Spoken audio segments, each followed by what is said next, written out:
नमस्कार, बड़ी खबरों में आपका स्वागत है। आपके साथ मैं हूं रूबी सिंह चौहान। शुरुआत करेंगे आज की मुख्य हेडलाइन से।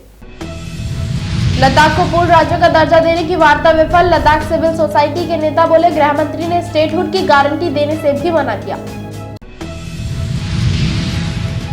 ममता बोली, चुनाव आते जाते रहेंगे पर बंगाल में तृणमूल की सत्ता रहेगी। चुनाव के समय कुछ लोग दिल्ली से आते हैं फिर पूरे साल नहीं दिखते। स्मृति ने राहुल को चैलेंज किया, बोली यूपीए बनाम मोदी शासन पर डिबेट हो। कांग्रेस सांसद बीजेपी कार्यकर्ता के सामने भी नहीं टिकेंगे। एमपी में भारत जोड़ो न्याय यात्रा का तीसरा दिन। राहुल गांधी ने खाट पंचायतों में किसान से किया संवाद। राघवगढ़ ब्यावरा से किया रोड शो। आलिया ने इंस्टाग्राम पर शेयर की राह की पहली तस्वीर। बेटी के साथ ट्विन करती नजर आई। अनंत राधिका के प्री वेडिंग इवेंट से शेयर किए फोटो।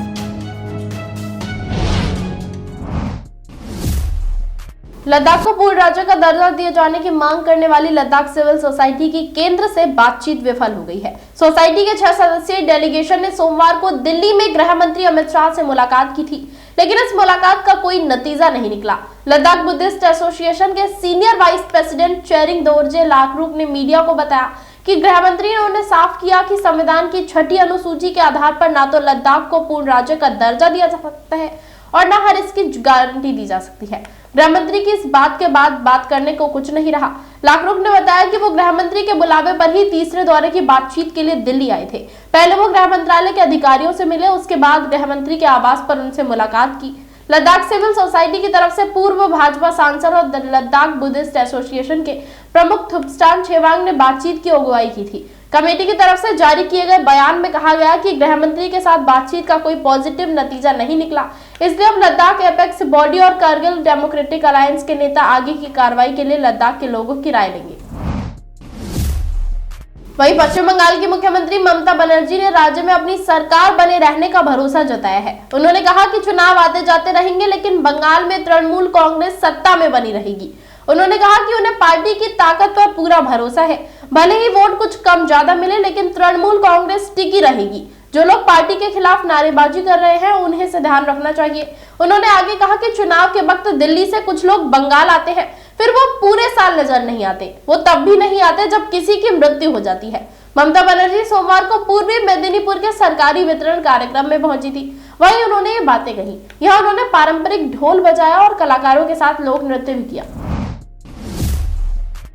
वहीं केंद्रीय मंत्री स्मृति ईरानी ने कांग्रेस सांसद राहुल गांधी को यूपीए और नरेंद्र मोदी सरकार के कार्यकाल पर डिबेट करने की चुनौती दी है।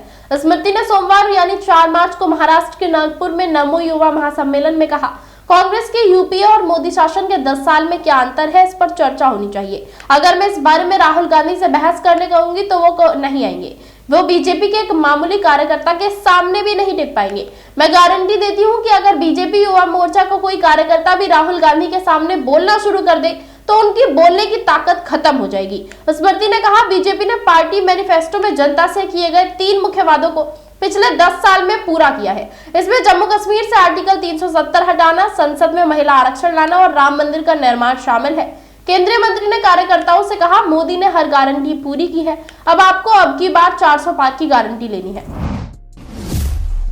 वहीं कांग्रेस नेता राहुल गांधी की अगुवाई में निकाली जा रही पार्टी भारत जोड़ो न्याय यात्रा का मध्य प्रदेश में सोमवार को तीसरा दिन है। सोमवार को यात्रा राजगढ़ जिले में प्रवेश कर गई। राजगढ़ के शेरपुरा गांव में राहुल गांधी का किसानों के साथ संवाद करने का कार्यक्रम रखा गया था। इसके लिए खेत में खाट बिछाई गई। सूत्रों के मुताबिक राहुल गांधी ने खेत में खाट पर बैठकर किसानों की समस्याएं सुनी। किसानों की इस पंचायत में शामिल होने के लिए किसानों को पास दिए गए थे। करीब 200 किसान पंचायत में शामिल हो सके। राहुल गांधी ने एमएसपी और स्वामीनाथन आयोग की सिफारिश को लेकर किसानों से चर्चा की। मध्य प्रदेश के अलग अलग जिलों से किसान इस पंचायत में पहुंचे, जिन्होंने खाट पर बैठकर अपनी समस्याएं बताई। अपनी भारत जोड़ो न्याय यात्रा के दौरान राहुल गांधी विभिन्न मुद्दों पर केंद्र सरकार को घेर रहे हैं। उन्होंने अनुसूचित जाति, अनुसूचित जनजाति और अन्य पिछड़ा वर्ग के युवाओं को नौकरियों के मुद्दे पर भी सरकार को घेरा। न्यूज एजेंसी पीटीआई के मुताबिक राहुल गांधी ने कहा कि पहले सार्वजनिक क्षेत्र की इकाइयों में इन युवाओं को नौकरियां मिल जाती थी, लेकिन मोदी सरकार ने इस अवसर को भी खत्म कर दिया है। वहीं सोमवार को आलिया भट्ट ने अपने इंस्टाग्राम अकाउंट पर अनंत राधिका के प्री वेडिंग फेस्टिविटीज के कुछ फोटोज शेयर किए। उनकी ये पोस्ट खास है क्योंकि इसके जरिए आलिया ने पहली बार बेटी राघव की फोटो सोशल मीडिया पर शेयर की है। आलिया और रणवीर हाल ही में बेटी राहा के साथ गुजरात के जामनगर में हुए अंबानी परिवार के 3 दिनी फैमिली फंक्शन में शामिल हुए थे। इस इवेंट में बॉलीवुड से अमिताभ बच्चन से लेकर शाहरुख, सलमान और आमिर खान तक शामिल हुए। इवेंट में रिहाना और एकॉन जैसे इंटरनेशनल सेलेब से लेकर तीनों खानों ने एक साथ परफॉर्म किया। वर्क फ्रंट पर आलिया की अगली फिल्म जिगरा है, जिसे वो प्रोड्यूस भी कर रही है। वहीं इजराइल हमास जंग के बीच एक भारतीय की मौत हो गई है, वहीं 2 अन्य घायल हुए हैं। लेबनान से हिजबुल्लाह से इजराइल के गैलीली क्षेत्र में एंटी टैंक मिसाइल से हमला हुआ। मरने वाले भारतीय का नाम पटनीबेन मैक्सवेल है। वो केरल के कोलम का रहने वाला था। घायल हुए 2 अन्य भारतीयों का नाम बुश जोसेफ जॉर्ज और पॉल मेलविन है। ये भी केरल के रहने वाले थे। न्यूज एजेंसी पीटीआई के मुताबिक जॉर्ज को बेलनिसन अस्पताल ले जाया गया, जहां उसकी हालत में सुधार हुआ है। वो अब अपने परिवार से बात कर सकता है। दिसंबर में गाजा में हमास के खिलाफ जंग लड़ रहे एक भारतीय मूल के इजरायली सैनिक गिल डेनियल्स की मौत हो गई थी। महाराष्ट्र से ताल्लुक रखने वाले 34 साल का गिल 10 अक्टूबर से जंग में शामिल था। मौत से 1 महीने पहले ही उसकी सगाई हुई थी। नवंबर में भी 20 साल के भारतीय मूल के इजरायली सैनिक हॉलेल सोलोमन की मौत हुई थी। मीडिया रिपोर्ट्स के मुताबिक हमला लेबनान से ऑपरेट होने वाले आतंकी संगठन हिजबुल्लाह ने किया था। 8 अक्टूबर को जंग शुरू के बाद से वो लगातार हमास का साथ देते हुए इजराइल पर मिसाइल हमले कर रहा था। इजरायली डिफेंस फोर्स के मुताबिक सोमवार के हमले के बाद इजराइल ने हिजबुल्लाह की लॉन्च साइट समेत कई ठिकानों पर जवाबी कार्रवाई की। वहीं अमेरिका के पूर्व राष्ट्रपति डोनाल्ड ट्रंप को अमेरिकी सुप्रीम कोर्ट ने 2024 के प्रेसिडेंशियल इलेक्शन से जुड़ी बड़ी राहत दी है। न्यूयॉर्क टाइम्स की रिपोर्ट के मुताबिक सोमवार को सुप्रीम कोर्ट के 9 जजों की बेंच ने कोलोराडो राज्य की अदालत के एक फैसले को पलट दिया है। सुप्रीम कोर्ट ने कहा, कोलोराडो के प्राइमरी बैलेट पेपर से ट्रंप का नाम नहीं हटाया जा सकता। इस फैसले के मायने ये हुआ कि अमेरिका के सभी 50 राज्यों में ट्रंप का नाम बैलेट पेपर पर अब रहेगा। ट्रंप पर अमेरिका की कई अदालतों में अलग अलग मामलों में केस चल रहे हैं, लेकिन सियासी लिहाज से देखें तो 2024 में दोबारा राष्ट्रपति बनने की राह में सबसे बड़ा रोड़ा 6 जनवरी 2021 को अमेरिका संसद पर पहले की साजिश रचने का था। ट्रंप पर यह आरोप भारी इसलिए पड़ रहे थे क्योंकि करीब 1 महीने में 3 राज्यों माइने और ने प्राइमरी बैलेट से उनका नाम हटाने के आदेश दिए थे। वहीं प्रधानमंत्री नरेंद्र मोदी ने तेलंगाना में सोमवार को आरजेडी चीफ लालू प्रसाद यादव के परिवार वाले बयान का जवाब दिया। उन्होंने कहा, इन्हें बताना चाहता हूं कि मेरा देश 140 करोड़ देशवासी मेरा परिवार है। मैं जब भी परिवारवाद की राजनीति की बात करता हूं तो विपक्ष के लोग कहते हैं कि मोदी का तो कोई परिवार ही नहीं है।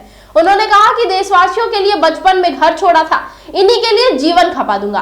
पीएम की स्पीच के कुछ देर बाद भाजपा नेताओं ने अपने एक्स प्रोफाइल पर नाम के आगे मोदी का परिवार रखना शुरू कर दिया। अमित शाह, जेपी नड्डा, स्मृति ईरानी, शिवराज सिंह चौहान और किरेन रिजिजू जैसे बड़े नेताओं ने प्रोफाइल नेम चेंज कर दिया। बता दें कि पटना में 3 मार्च को महागठबंधन की रैली में लालू यादव ने कहा था, पीएम मोदी आजकल परिवारवाद पर हमला करते हैं। मैं पूछता हूं कि तुम बताओ कि तुम्हारी कोई संतान क्यों नहीं हुई। आगे आरजेडी सुप्रीमो ने कहा कि उनके पास परिवार ही नहीं है, वो हिंदू नहीं है। हिंदू अपनी माँ के श्राद्ध में दाढ़ी बाल बनवाता है। पीएम की माता जी का जब देहांत हुआ तो उन्होंने बाल दाढ़ी क्यों नहीं बनवाई। इसी के साथ इस बुलेटिन में फिलहाल इतना ही। ऐसे ही तमाम अपडेट्स के लिए जुड़े रहे हमारे साथ और देखते रहे न्यू इंडिया न्यूज नेटवर्क।